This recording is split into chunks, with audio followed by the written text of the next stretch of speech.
10 Commandments for the Covenant Community. Moses called all the people of Israel together and said, "Listen carefully, Israel. Hear the decrees and regulations I am giving you today, so you may learn them and obey them.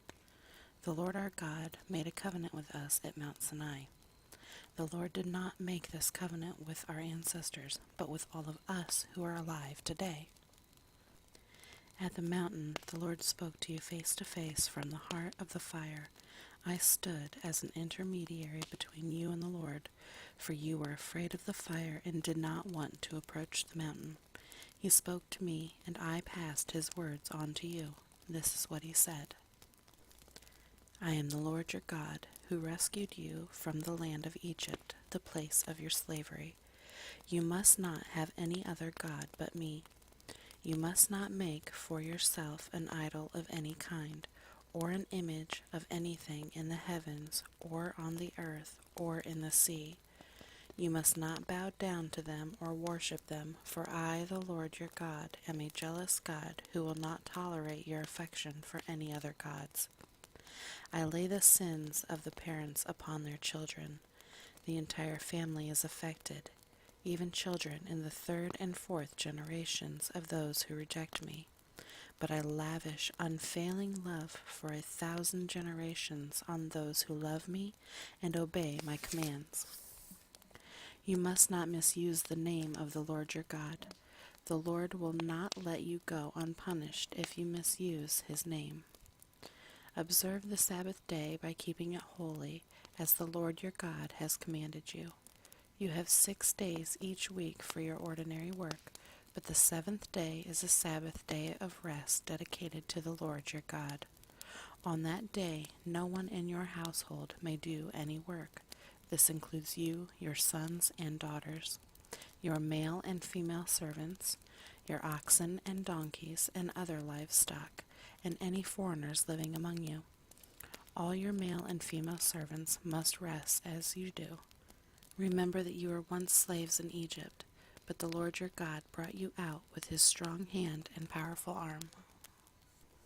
That is why the Lord your God has commanded you to rest on the Sabbath day.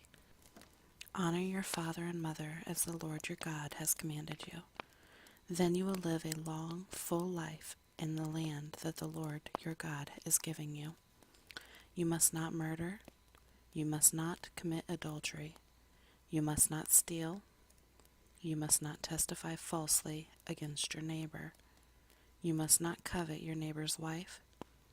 You must not covet your neighbor's house or land, male or female servant, ox or donkey, or anything else that belongs to your neighbor. The Lord spoke these words to all of you assembled there at the foot of the mountain. He spoke with a loud voice from the heart of the fire, surrounded by clouds and deep darkness. This was all he said at that time, and he wrote his words on 2 stone tablets and gave them to me. But when you heard the voice from the heart of the darkness, while the mountain was blazing with fire, all your tribal leaders and elders came to me. They said, "Look, the Lord our God has shown us his glory and greatness, and we have heard his voice from the heart of the fire. Today we have seen that God can speak to us humans, and yet we live. But now, why should we risk death again? If the Lord our God speaks to us again, we will certainly die and be consumed by this awesome fire. Can any living thing hear the voice of the living God from the heart of the fire as we did and yet survive? Go yourself and listen to what the Lord our God says. Then come and tell us everything he tells you, and we will listen and obey." The Lord hears the request you made to me, and he said, "I have heard what the people have said to you, and they are right. Oh, that they would always have hearts like this, that they might fear me and obey all of my commands. If they did, they and their descendants would prosper forever.